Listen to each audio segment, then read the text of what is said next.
Aux portes de Marseille, le parc national des Calanques s'étend sur plus de 150 000 hectares.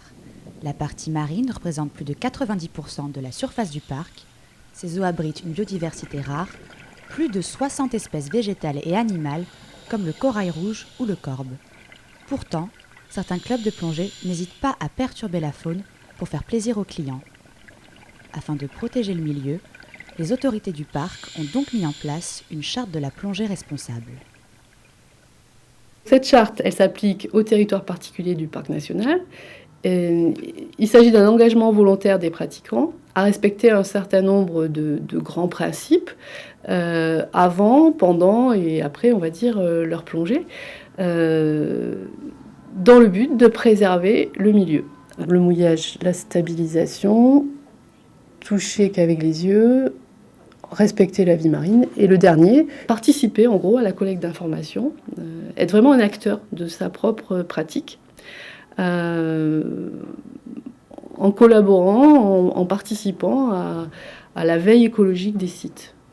Adoptée en février 2016, la charte a été signée par plus de 320 pratiquants. Vincent Desfossez a été le premier signataire. Pour cet instructeur de plongée, le respect du milieu est primordial. On a un message fort à passer à toutes les personnes qu'on emmène ici. On est dans un paysage fantastique. Il est encore plus important de sensibiliser tout le monde à être responsable et justement essayer de minimiser l'impact pour que le fonctionnement écologique et économique du parc puisse fonctionner en bonne harmonie. Vincent incite donc ses élèves à adopter une pratique écologique de la plongée. Pour cela, il effectue régulièrement des opérations de ramassage des déchets plastiques lors des sorties en mer. Aujourd'hui, ce qu'on va faire, on va marquer encore plus notre respect de l'environnement en collectant des déchets plastiques. Le leitmotiv, c'est un petit geste pour une grande cause. C'est par l'intermédiaire de ces filets, permettre à chaque plongeur, dès qu'il voit un déchet, de le ramasser. Et on va pouvoir y aller.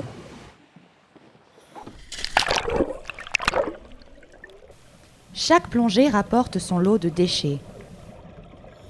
Après la journée en mer, les jeunes apprentis sont vite convertis à la cause. C'est des petits gestes simples, mais si tout le monde s'y mettait, ça contribuerait au fur et à mesure à avoir une planète un peu plus propre. Donc en plongée, c'est pareil, un petit geste simple, on trouve un plomb, on trouve un couteau, on trouve une poche. Ça coûte rien de le prendre ou un déchet et de le mettre dans sa poche, dans sa stab, et puis voilà, de le jeter après derrière la poubelle. La charte semble porter ses fruits. Depuis sa mise en place l'année dernière, la population de mérou brun, espèce emblématique du parc, a considérablement augmenté. Un résultat encourageant pour tous les plongeurs marseillais.